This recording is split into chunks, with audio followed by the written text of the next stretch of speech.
Араб әмірліктерінде болған бұл екі оқиға әлем жұртшылығын таң қалдырған еді. Ғаламтор желісі де қалыс қалмай өз сайттарында дүрліге жазды. Керек десе суреттермен де шығарды. Әлемде дүрліктірген бұл оқиға желісі қандай еді? Бір қалада бір дәрігер болды. Үйінде үлгілі отағасы, мейірімді әке болғанымен, жұмыста мүлде басқаша еді. Ақшаның шетін көрмесе, қолы қимылдамайтын парақордың өзі болатын. Парақорлығын білсе де қала әкімі оның мықты хирург, қолына түскен небір ауыр науқастардың қатерлі ауруларымен күресуде үнемі жеңіске жетіп отыратын алтын қолдары үшін еш нәрсе демейтін. Бірде кешкі кезекшілікте отырғанда жедел жәрдеммен жол апатынан зардап шеккен ауыр науқас түсті деген хабар алынды. Дәрігер ол жаққа аттап баспастан қаладағы белгілі кәсіпкердің әйелінің жанына баруға асыққан еді. Жолын кес-кестеген бір адам жіберер емес. Ауыр жол апатына түскен баланың әлденеше жерден қан тамырлары үзіліп, көп қан жоғалтуда. Мұндағы медбикелердің айтуына қарағанда, сізден басқа ешкім ота жаса алмайды. Бозбалға көмектесе көріңіз деп жалынды. Уақытының тар екендігін, қазірдің өзінде ауыр науқасқа ота жасауға асығып бара жатқандығын жүре ескерткен дәрігер болса мойнын бұрмастан кете берді. Кәсіпкердің келіншегіне жасалар ота өте жеңіл еді. Көмекшілер де жасай беретін. Бірақ отаға бастан аяқ өзі қатысты. Кезек күтіп тұрған басқа науқастардың да отасына қатысып, барлығы сәтті өтіп, кабинетіне келсе де әлденеге елегізіп отыра алмады. Сағатына қараса 12-ден асқан екен. Шыдай алмай қабылдау бөліміне барып, ауыр науқастың жақынын шақырып алды. Өкініштен бармағын тістеп, кешірім сұраған дәрігер ота жасауға келісімін берген. Оның енді қажеті бола қоймас деп ойлаймын дәрігер. Себебі ол жаңа сағат 12-де қайтыс болды, деді ол. Балаңыз ба еді, деді дәрігер, төмен қарап кінәлі үнмен. Жоқ, мен бұл баланы мүлдем танымаймын. Мотоциклмен жол апатына түскендіктен жол жиегінде жатыр екен.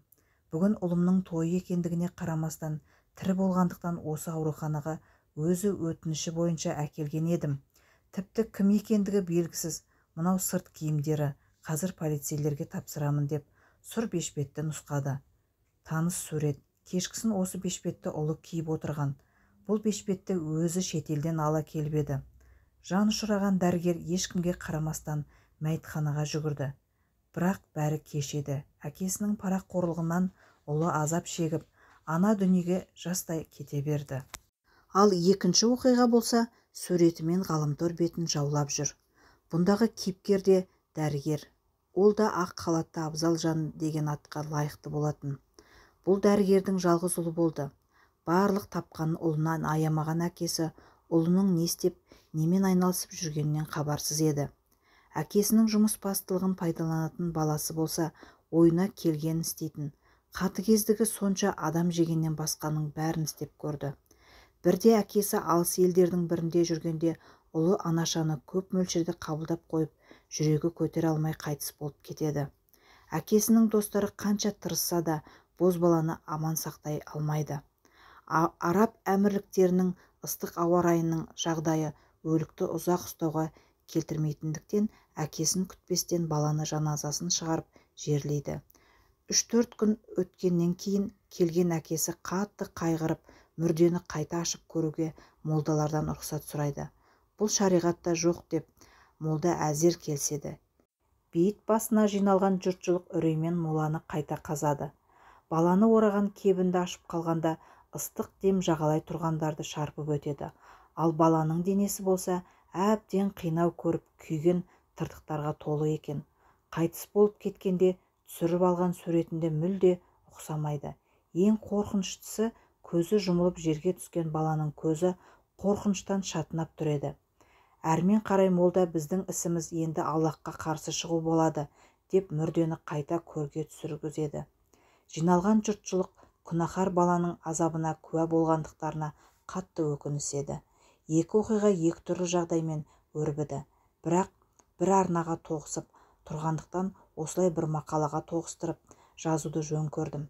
Бірінші кейіпкер парақорлығының кесірінен ұлынан айырылып опық жесе, екінші оқиғада қатыгез ұл ана дүниедегі алғашқы жазаларын өтеу үстінде.